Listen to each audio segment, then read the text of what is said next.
Luis del Pozo, muy buenas tardes, José Luis. ¿Qué tal? Buenas tardes, ¿cómo estáis?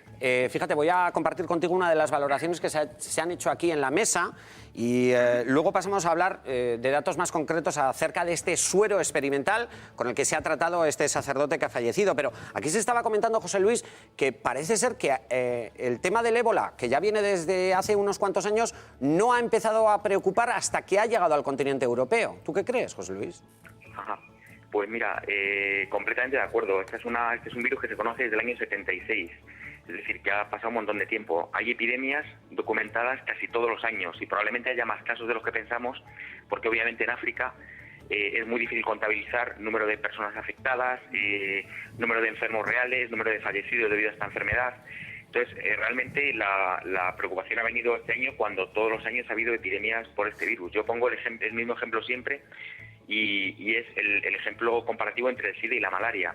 Los primeros casos de SIDA aparecieron en los años 80 en Estados Unidos.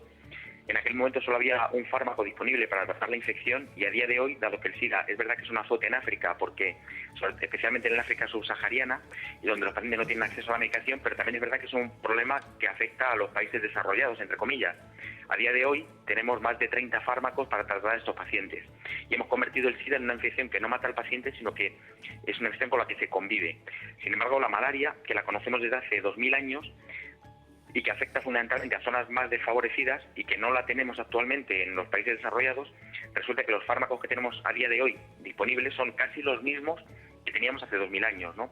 Y la malaria es una enfermedad que mata cada 30 segundos a un niño en África, es decir, que es un problema importante. Lo que pasa es que no es tan mediático como, por ejemplo, el ébola, donde hemos asistido a esta epidemia de terror porque pueda aparecer en nuestras vidas de repente una infección por un virus tan mortífero. Ya. José Luis, hablemos del ZMapp, ese suero experimental con el que ha sido tratado este sacerdote. También hay que tener en cuenta que se están siendo tratados simultáneamente en Estados Unidos los ciudadanos norteamericanos que fueron repatriados a aquel país con el mismo suero. José Luis, de forma muy clara para que lo entendamos, no existe cura de momento certificada, comprobada para el ébola y se está experimentando.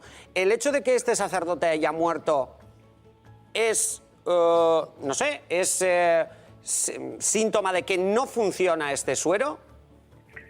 Bueno, realmente lo que hay que decir muy claro es que no hay un tratamiento eficaz a día de hoy para frenar la infección por el virus ébola.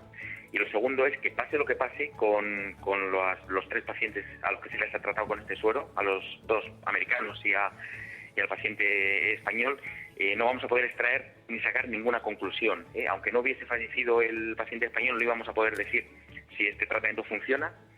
Y aunque fallezcan los 3, tampoco podemos decir que no funciona. Para poder evaluar si un fármaco funciona o no, hace falta realizar ensayos clínicos randomizados para estar seguros, con un número suficiente de pacientes, para estar seguros de si funciona o no funciona. En estos 3 casos hay un montón de variables confundentes, ¿no? Pues las comorbilidades que tienen estos pacientes, el momento del inicio del tratamiento, y todo eso sumado a que realmente no tenemos ninguna experiencia en humanos con este tratamiento, ¿no? Y también sumado a que los datos que tenemos son datos en un modelo experimental en ratones, donde este suero era eficaz cuando se aplicaban las primeras 12-24 horas después de la infección y además la tasa de respuesta era de aproximadamente un 50%. Es decir, que yo creo que hay que ser muy cautos tanto en una dirección como en otra. Ni podemos decir que no funciona porque haya fallecido el paciente español, ni podemos decir que es la panacea y que este va a curar el ébola porque si hubiesen sobrevivido los tres pacientes. José Luis, pero me está dando la impresión, yo no voy a decir que en esta lucha contra el virus del ébola estemos a ciegas,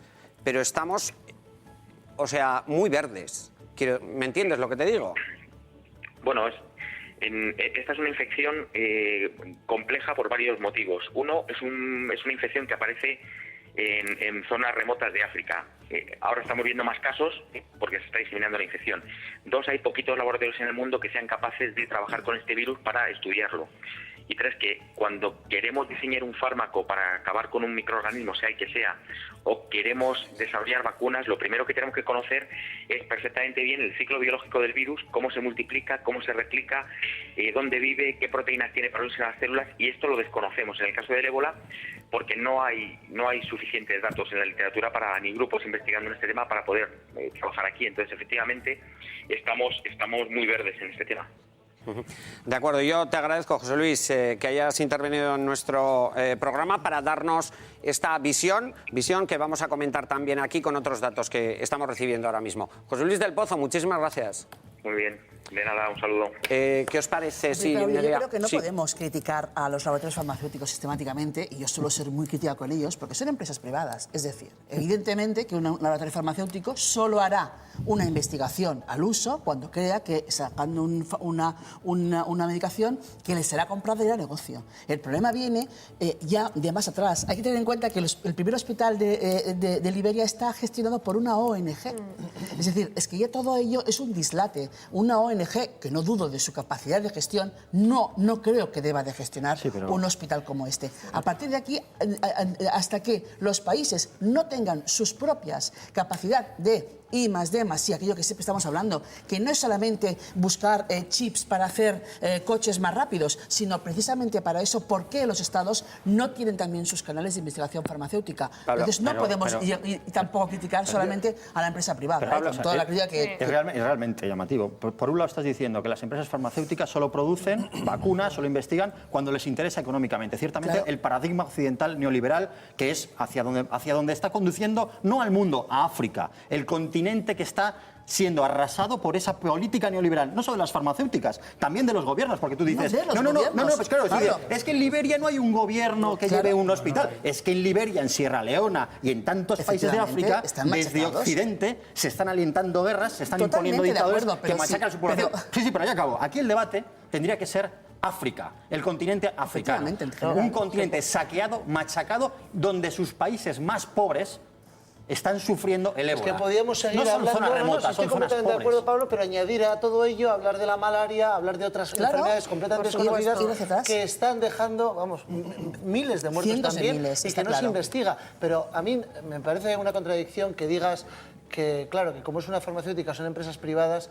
Para empezar, que detrás de muchas empresas privadas, farmacéuticas privadas, hay gobiernos.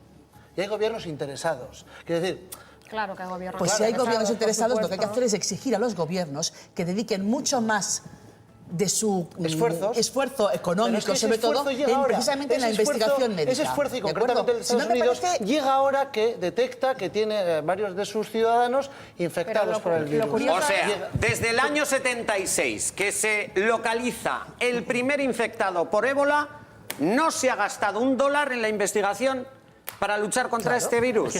Pregunto, no se ha gastado, no se han puesto medios económicos, no se han puesto investigación hasta que ha llegado a Europa, hasta que ha llegado a Estados Unidos. No solamente no se ha invertido lo suficiente. Hoy se discutía sobre si era ético o no era ético tratar a alguien con un medicamento que no estaba aprobado. Ético, lo que no es ético es tener a la gente en África como se le tiene, eso por un lado. Por otro, ha habido muchísima hipocresía alrededor de todo este caso. Había gente, yo he escuchado y he leído en prensa, gente que se ha criticado mucho el gasto que se ha realizado para traer a este misionero de África. Y yo me sorprendo, vamos, porque digo, o sea, no importa nada que fletar un avión para las Olimpiadas, para todo lo que es la comisión de las Olimpiadas. No cuesta nada gastar el dinero que se gasta, por ejemplo, en campañas políticas. Y sin embargo, se nos caen los anillos para traer a una selección de dejar González. a su compañera en tierra y no subirla al avión, que sería esa especie de selección genética, que yo decido quién subo a la barca de Noé y quién no. De acuerdo, pero critiquemos la selección, de acuerdo, pero critiquemos la selección, no el gasto. Y por último, el tema del ébola no solamente es las muertes, que es por supuesto, sino que durante 40 años ha habido un 40% de personas que no han muerto, o sea, que han sobrevivido a la enfermedad, y esa gente tiene un problema luego terrible de integración, de vuelta en sus familias y en su sociedad, porque son apestados y nadie nos acordamos de ellos. González, ¿te puedo lanzar una